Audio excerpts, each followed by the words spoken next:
Good morning, everybody. When did I get that? Chris Miles, isn't it?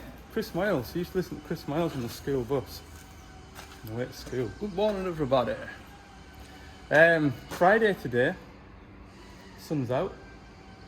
Lovely to feel the sun. But there's high chance of showers, as we all know, with the way the weather is at the moment. I'm here, up in the Borders, yes, I know, I'm going to be servicing this DL 420. It's needing a 1500 hour service.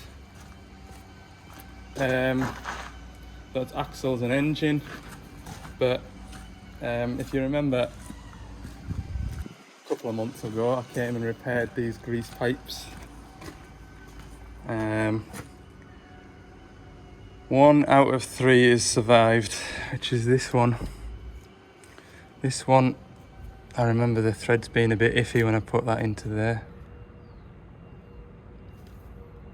And then this one as well, look, the threads have came out of there. Really annoying. I'm gonna have a measure up, make a metal plate to cover this. See what I can do with that. Try and find something on the van. I really don't want to have to run down to a hydraulic spot to get fittings, because that will add a bit of length to my day. Yeah, it's 10:30. I need to be back for 6 o'clock, so that gives me till ideally 3:30, 4 o'clock at the very latest before I set off home. My wife's going out for tea tonight, so I must be home. So yeah, I'll do bits and pieces. So I'll show you bits and pieces as I go, and we'll have a bit of a chat. I'm in a good fettle. It's Friday, sun's shining, nice drive up through the Borders. Nothing to really complain about. I never complain. I am just not a complacent person, am I? Just get on with life. Head down. Right, let's get these mud guards open, because they won't swing open from the floor. Okay, so I'm just going to show you what the driver reported. First problem, he said, now the driver's been off for a fortnight and there was another fella on the seat, and he's noticed that since he came back from holiday, when he lifts the boom all the way to full height, tips the bucket, the loader arms drop. Ignore that squeak, that's that pin that doesn't have a grease nipple in. And if I tip the bucket, see that, it drops about 4 or 5 inches. And as soon as you curl the bucket back, it lifts itself back up. So the driver's wondering whether somebody's been into this screen here and pressed some buttons, because if I drop this loader arm down, see how it cushions? Pretty sure that's something to do with this button down here, boom suspension. If I turn it off, I wonder, it's much more sturdy there now. If I lift it up, I think someone's been messing about with the LIS speed. It's not doing it as much. It is doing it a little bit. There's also a few settings in the dash that we'll look at, so I'll turn that back on. Go into the dash. This is interesting for folk that might be sitting on these. They might not be. I've gone into the wrong screen. Machine configuration. Right, first of all, we need to go and find the LIS. There you go. Enable LIS function, we want to do that. And you can see the forward speed. So at the moment, when that button's activated, you're digging out the heap on the accumulators, which is a big no-no. Don't dig off the accumulators, please. We need to reset this. And this was part of the problem that I went to yesterday.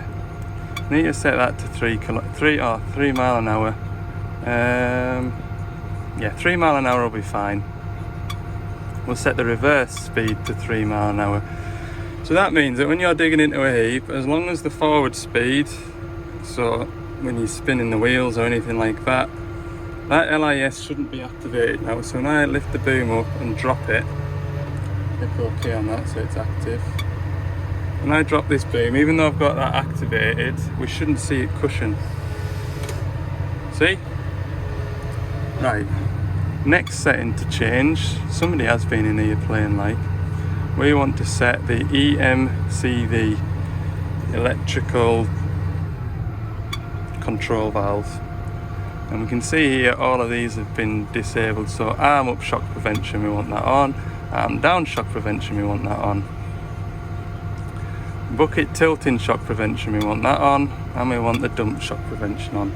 That makes all the ram movements smooth when they get to the final part of their stroke. If I lift this up now, all the way at the top, it should slow down, there we go. And that stops the rams getting so much shock. If I dump the bucket, see how it goes nice and steady, and it stops that loader arm from dropping. See?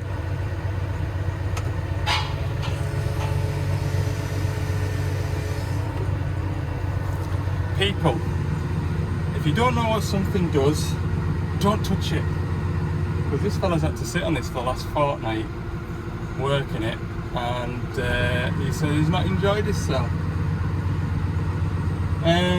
So that's all that. He was clever enough to wait for somebody like me to come and check it over, rather than trying to press buttons, not knowing what they do. But hopefully now that you've watched this video, you do know what they do. Okay. Right, we're back in the shed. Cupboard doors are all open. I don't really want that to sound arrogant or bossy of me. No, you don't know what you're doing, don't touch it. But you could do damage by not knowing what you're doing, and that gives me work to do and have enough on. That's why accumulators don't last long if the machine isn't set up for it. Now I don't know why I suppose you could argue, well, why is there a setting in there to reduce the speed down to 0 RPM? I don't know. Maybe it would be a better idea if that function wasn't available to set the speed, or you could only set the speed by phoning me and me coming and putting the laptop on it to do it. So one of them, isn't it? If it was the other way around, people would complain that we can't set the machine up ourselves to how we want to drive it without calling a service engineer. Don't know what the answer to it is, but there you go. If you don't know what it does, don't touch it. It's the take-home message, isn't it? Okay, I'm going to fill this drum up. I can get rid of my waste oil at this site, which is superb because it saves me a job on Monday morning. Just taking my waste oil to the waste oil bit around the corner there in that shed. I thought I could hear like an air. It's like a, I don't know, I thought it was a die grinder or something, but there's a fella in there polishing his concrete wagon. There's got to be well, by the time you watch this, it'll have been weekend gone, but there's going to be a truck run around the borders. He's got his concrete mixer in there polishing it up, and to be fair, for a concrete mixer, it's tidy like, keeps on top of it. I was chatting away to him, and then I was like, oh god, I've left this engine oil drain, I didn't want to come back in here to a great puddle of oil. So I just kind of went, right, yep, grand, gotta go. Aye. Anyway, that should be it. I should be able to just leave that to do that now. Get some of these filters changed out. I'll rattle through the engine service. See what I can do about it. I'm gonna look at them grease pipes once I've done the service. Otherwise I'll just get sidetracked. You ever look for something for ages and then realise you've got it in your hand? I've just spent the last 5 minutes looking all over the van for this. Subconsciously already picked it up. Looking in all my little cubby holes for it. Looking behind drums of oil, see if it's fallen down the back of the shelves. Hey man, just having a dizzy moment there. Right, engine oil is changed. Moving on to the fuel filters. What I thought I'd do is tell you a little bit about myself, because it's a while since I've done that and some of you might not know. I've just bust my phone holder as well now, which is handy, or not. Yeah, we'll start from the beginning. Got into mechanicking by mistake, really. When I was in year 11 at secondary school, we had a careers assembly, and there was the opportunity to put your name forward to go and learn a trade. And I thought I wanted to be a joiner. So, long story short, they got me a job interview as an apprentice plant mechanic at an access platform rental place, and I thought, well, I've nothing to lose. They said it'd be good. They said it'd be good practice for your interview technique. So I went along to it, and a week later, I had a job offer. And when you're 16, you just couldn't turn down the lure of £114 a week. It's going to be on the big books. So that's how I got into plant mechanicking, totally by accident. That spot, I'll always remember, they got me my own toolbox, my own tools to set off with, and enrolled me in a college down in Cheshire, Nantwich, Reese Heath College. That's where I went. Whoops. I went to Reese Heath College. And so I was there for about 18 months. But unfortunately the spot went into administration.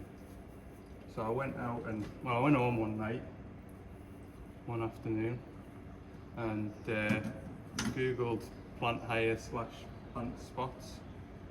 And I had a job interview somewhere else. Quite a big spot compared to what I was used to working at. I got a job there. So that is a New Holland dealership. They also had Manitou, Yale forklifts at the time,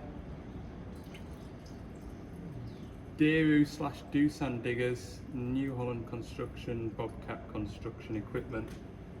To be fair, I started as a construction apprentice, but when you're an apprentice, you kind of do all kinds, don't you? So I did a bit of time on Manitous, a bit of time on tractors, a bit of time on the diggers. But I think I always preferred the diggers over anything else because everything was handy to get in and about, in comparison anyway to tractors and telehandlers. And then once I was out my apprenticeship, I was given the chance to get a van, so quite early on I got a van. But that came with the responsibility of looking after the hire forklift fleet and customers' forklifts, Yale forklifts. So I went and did that, and that was a good job. It was me and another fella. He was an older fella. He retired just before I left, but he taught me an awful lot. I was on the forklift for 2.5, 3 years, but I was just kind of shown the ropes and then left to get on with it. And that was good because I was young and I made a lot of mistakes. But because I was on site on my own, nobody ever found out about those mistakes apart from me. So for me, that was the best thing out. Learning from your own mistakes and looking after forklifts, and you get to learn that if you don't do a good job the first time, it'll come back and bite you because no one's going to go and do it for you. So yeah, that was dead good. Done the forklifts for a bit, and then I think there was a position available back on the digger side of things, so I went back on the diggers and still kept my hand in at the forklifts. So I stayed on the diggers for a long time after that, and I quite enjoyed the digger work. found the digger work got me out and about a bit further. Generally the forklifts was in and around Carlisle, a couple of spots out west, a couple of spots sort of Penrith way, but you would never be driving more than an hour to get to a forklift. Whereas on the diggers, they covered the same area as what I'm covering just now. And I like that. I like getting out and about and seeing the countryside. So yeah, I was doing that for a while, and then Gordon's Construction took on the Doosan franchise, covering the same areas what I was covering. I got offered a job to come and work for them, and it was just at the right time really, because I was kind of looking for a different experience, looking to kind of further myself a bit more. And when the job role was explained to me what I'd be doing, it kind of seemed like a good fit, because as you know from previous videos, I'm just talking about how I look after my own area, organise my own work, etc.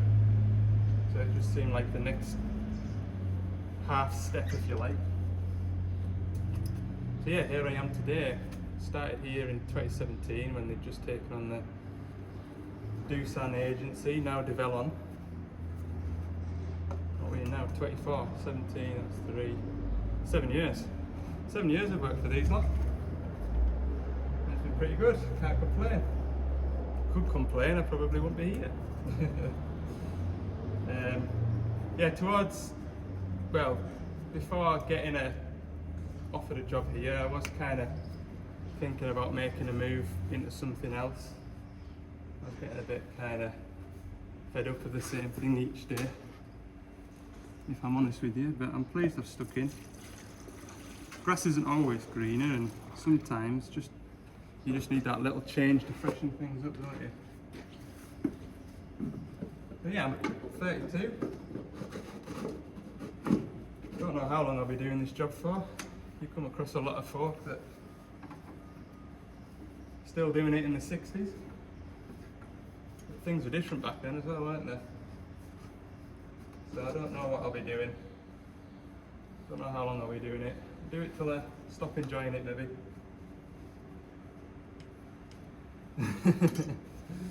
We'll see. So hopefully you found that interesting. Right, I'll just let that filter drain off. I suppose while we're talking about careers, I know I've put a few videos up of us doing a bit of tractor work, a bit of farm work. Tell you a quick bit about that. I've been going there since I was 14 or 15, and they've never really got rid of us, and I just kind of do it as a bit of a hobby, if you will. Some folk that do it full time, I think, why would you want to do that as a hobby? But for me, it's quite relaxing just to go out and do something different, but still with machines, and I've got a bit of sympathy for machines, so maybe that makes me a little bit more sympathetic on the gear. But anyway, I've been going there since I was 14 or 15, and they've never really got rid of us. But that would probably be, if I was to change career totally, it'd probably be something in agriculture, I would say. Maybe not farm work, but maybe if I went to university and got a degree in agriculture, I'd be doing something like agronomy or something like that, I think. So I do have an interest in that, and I do find it interesting, and probably be doing something along those lines. Probably wouldn't be agricultural sales. I think that'd be quite difficult. but yeah, I'd probably be doing something along those lines. But I'm pleased I kind of accidentally ended up doing this job, because it ticks a lot of boxes for me. Being out and about, I've always been interested in machines and machinery. So yeah, it's not too much of a drag for me to get out of bed on a Monday morning and go to work, usually. And I think that's half the fight when you're doing a job, isn't it? If you're getting out of bed and going to a job that you don't enjoy, it becomes a bit of a chore, and it can, I would imagine it'd be quite depressing no matter how well it's paid, if you know what I mean. But yeah, That's what I think. Let me know in the comments, what do you think? In fact, make that a thing. If you want to put in your comments the job that you do, and if you were to change careers, what would it be? It'd be interesting to see if there's a sort of similarity in the job that you're doing now versus the job that you'd maybe like to do if you didn't do that job. Put that in the comments for us, that'd be interesting, but keep it clean. I'm sure we'd all like to do some things, but yeah, right. Maybe a chocolate biscuit tester, full-time chocolate biscuit tester. I wouldn't mind that. Mind you, I'm partial to a bag of crisps. I do enjoy my crisps.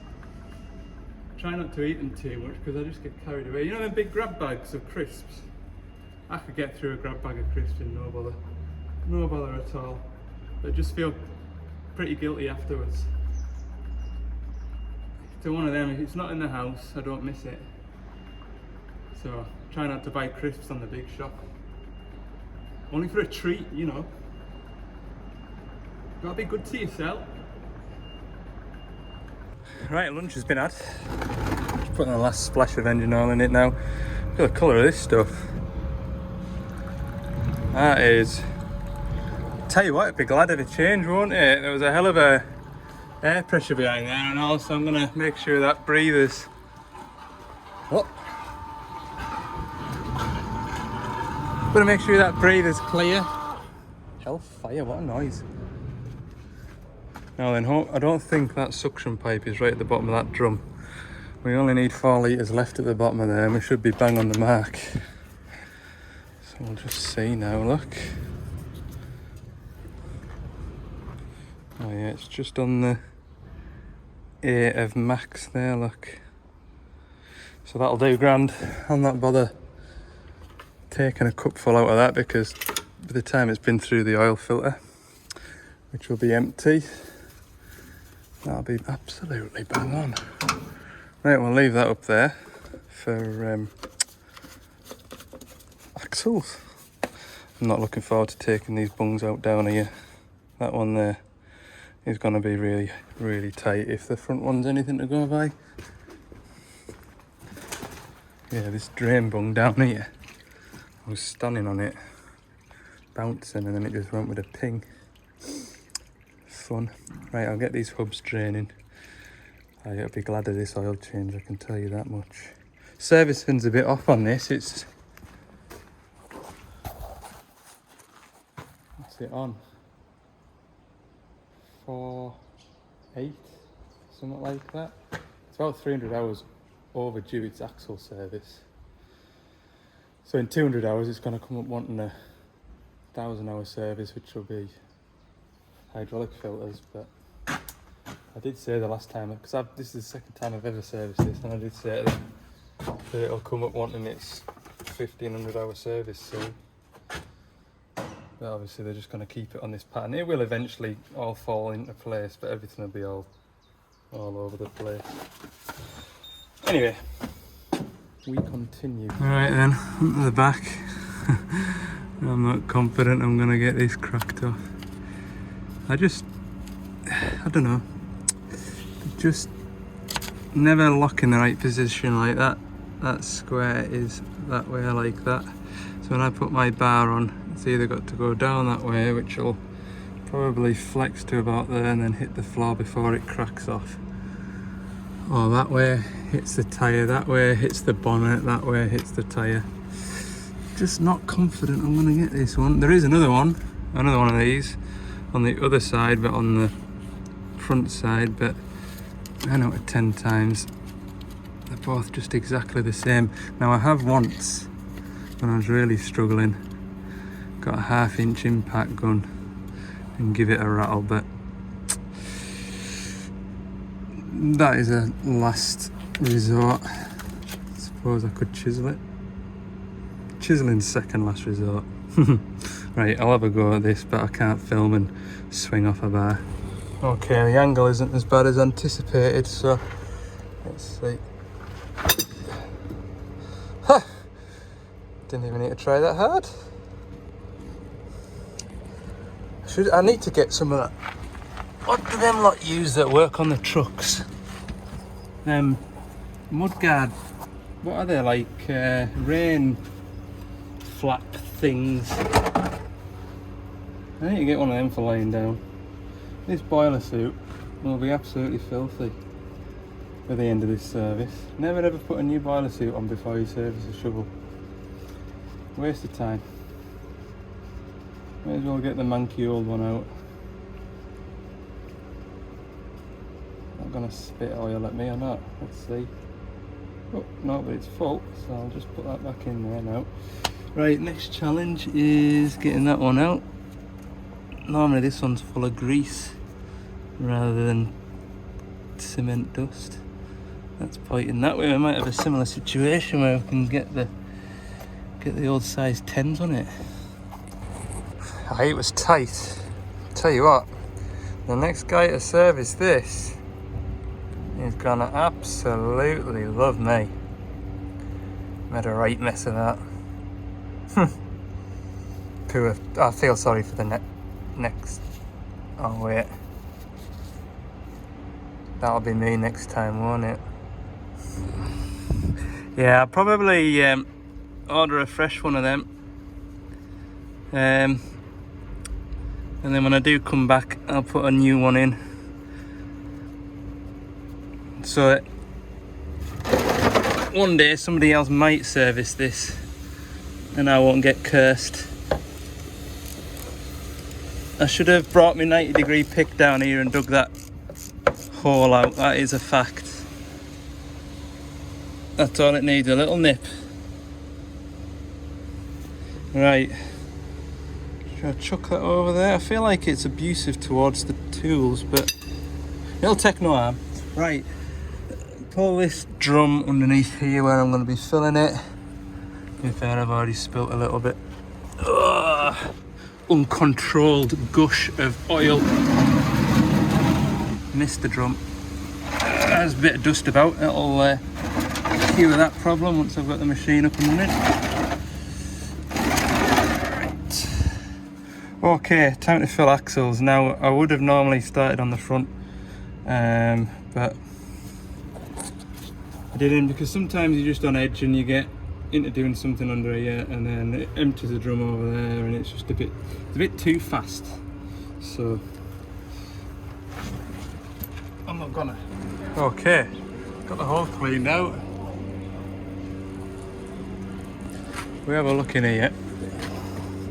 It's been drilled out, hasn't it, to a different size, and then them threads in the bottom end are the actual threads that it would have been once upon a time, but either way they don't look clever. I'm pretty sure it was a metric thread that went into there. Yeah, so I wonder what I've got. What can I do? That would try and get that one sorted. This is fun again, honestly. Must be the 7th time now in the last 20 minutes. I don't recognise this number. Okay, I've made my repairs. That one's fixed. This one isn't. I need a male metric. One of them. Male to go in there. Yeah, it's a bit inconvenient, the fittings being metric, because I don't carry any metric stuff. I carry BSP, ORFS and GIC. No need for any metric stuff. None of the machines that I look after use metric. Therefore, there is no sense in keeping metric. And you might say, oh well, perfect example as to why you should carry metric. Grease systems metric. No, apparently the people that fit these grease systems, there'd only be a few that has this kind of grease kit on, because during COVID and whatnot, couldn't get any SKF grease pumps. The SKF. Anyway, is it Lincoln? Can't remember. Anyway, the usual supplier of grease systems for these machines that would get put onto the factory could not supply them due to COVID, and so we were getting loading shovels without any grease kits fitted, and we had to source them locally should the customer want them.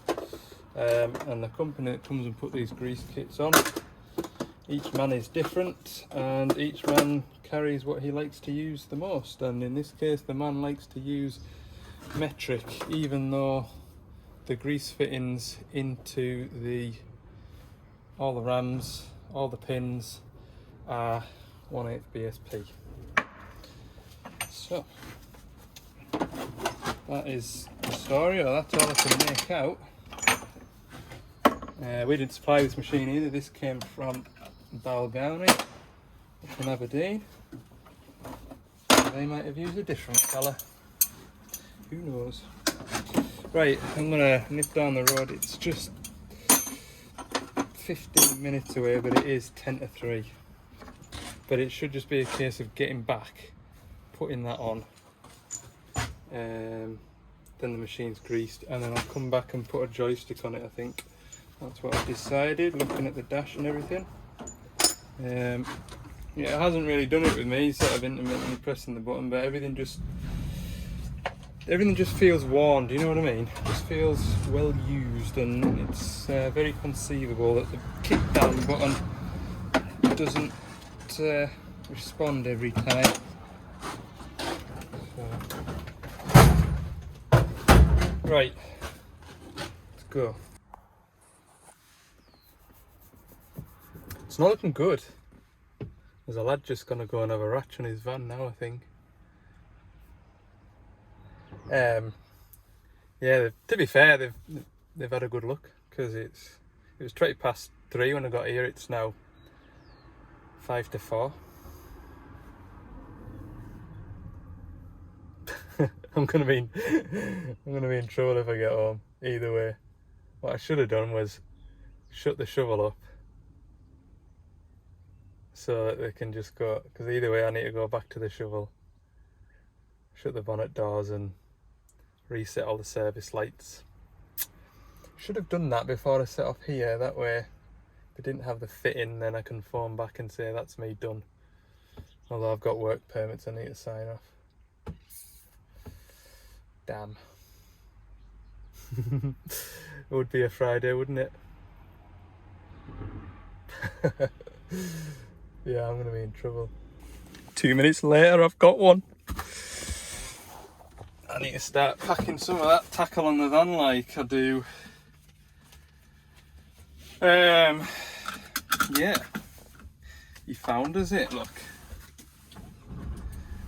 Very helpful. Once again. Got us out the muck. Right, trundle back up there, 10-15 minute drive. Put that in the hole, 5 minutes, shut the doors, go and sign the permit. It is going to be close to 4:30 before I'm leaving this spot, like. It is. We'll cross that bridge when we get to it. I'm not making a phone call just yet. I'm not beat. There we go, 13 minutes later. All on, ready to go. I think I loosened that. Did I tighten it back up again? Not quite. Yeah, what I think I'll do is I'll make a plate that looks like that. I'll get someone to make me a plate that looks like that. To be fair, a bit of box section cut down just to go up here. The key is not to get it too close into here. What would that be? Bucket fully curled. We'll just, when we start it up, we'll just fully curl the bucket and see what sort of space we've got in here. But something that comes along here and then has a tongue that sits on here. Put a bolt through there. It's literally just to protect these hoses. You can see the stones are starting to chew up. If this was in a sand quarry, there'd be no issues, would there? Right, I've just got two P-clips to put on the back of here. This side of things is alright. Just got to put these P-clips back on here and we'll be out of here. Yeah, looking at that, look, there's loads of room. I've had a measure up. I'm just thinking, I'm sure on the machines that come with auto lube on them from the factory, I'm sure there's a metal plate that goes across there anyway. So maybe I can just order one of them. Saves me trying to fabricate anything. Because what I make and design in here and what comes out in real life, there can be a mild difference. Any road, that's me finished. What time are we on? Should really just be packing up and going. Needless to say, I won't be sitting and doing my job cards. 4:24. By the time I get signed out of here and everything, it'll be 4:30. Better go. Thanks for watching. Hope you enjoyed this video. For more bits and pieces throughout the week, check out my Instagram, Ali's Digger Diary on Instagram. And if you've enjoyed this video, click like. If you haven't, tell me in the comments what you'd like to see more of. Obviously it's just a day in the life of being me, so there's not an awful lot I can do about it, but I can, you know, breeze over bits that aren't necessarily interesting, which is what I've tried to do today. Alright, see you in the next one.